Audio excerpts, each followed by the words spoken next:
Hi everybody, we're going to do some English and we're going to continue our usage of nouns and adjectives, and today we're going to be putting that into practice and we're going to be looking at embellishing our writing.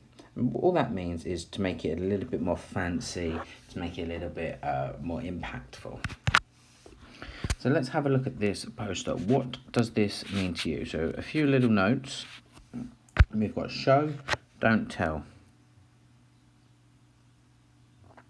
Have a look at them, just write a few notes. What does it mean? What does show don't tell mean to you? Once you've written them, unpause the video and we will carry on through. So to embellish your writing using show and not tell. One way that authors like to embellish their writing or make it interesting is to talk about what's happening is to show what's happening, rather than simply stating. So here are some different ways you might show don't tell: excited, mouth wide open, jumping around like an alarm clock, smiling from ear to ear, squeaking like a mouse. There's lots of it. I'm not going to sit here and read them to you. You can pause the video and read them.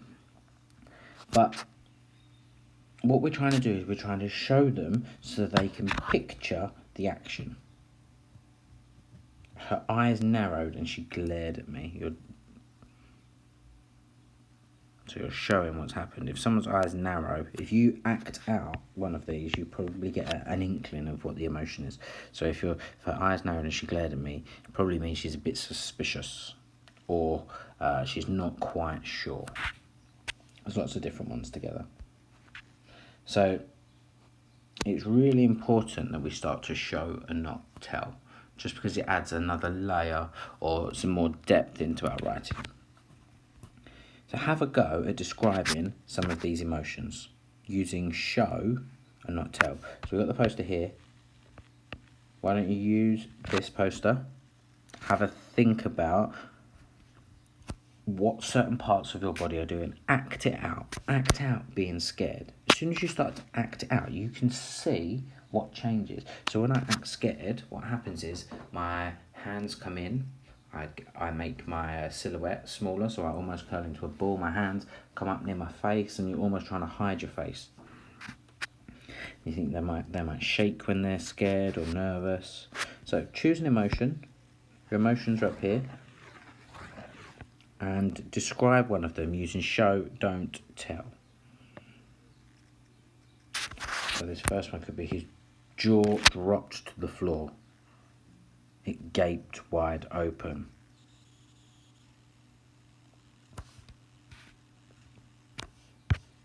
So here's a short story. One day, the Hodja put 2 baskets of grapes on his donkey and set off to the market.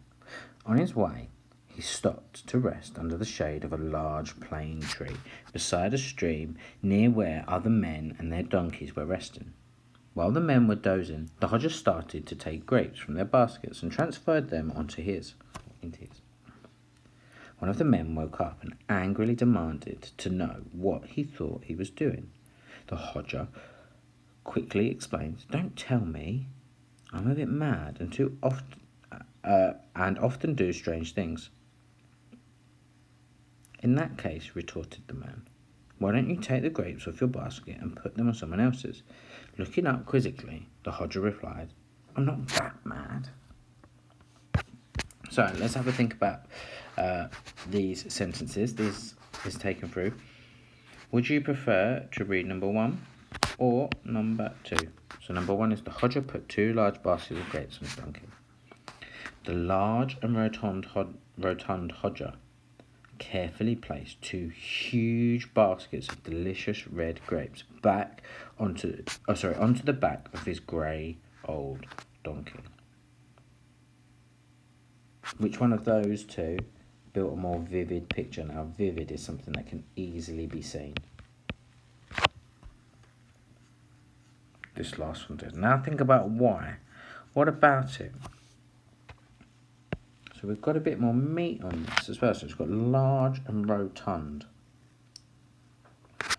Carefully, we can picture how he's doing it. He's not running around bashing it on the back of his, bashing these 2 huge baskets around. No, he's carefully placing them. huge baskets. So now I'm picturing someone with his arms wrapped around them. The basket's almost as big as him, and he's having to lean back when he's picking it up.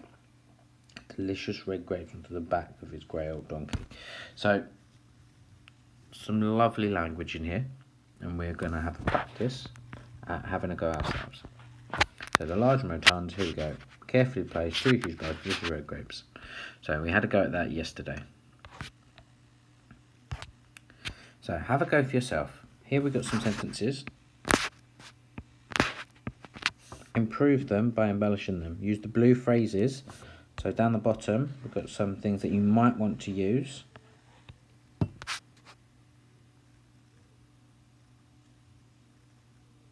Have a go.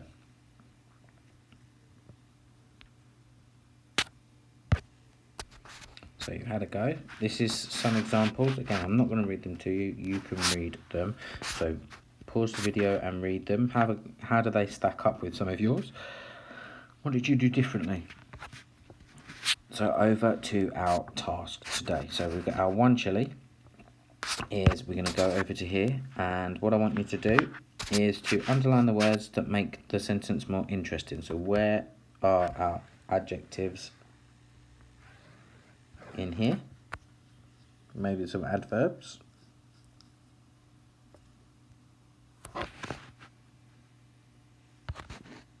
Ooh.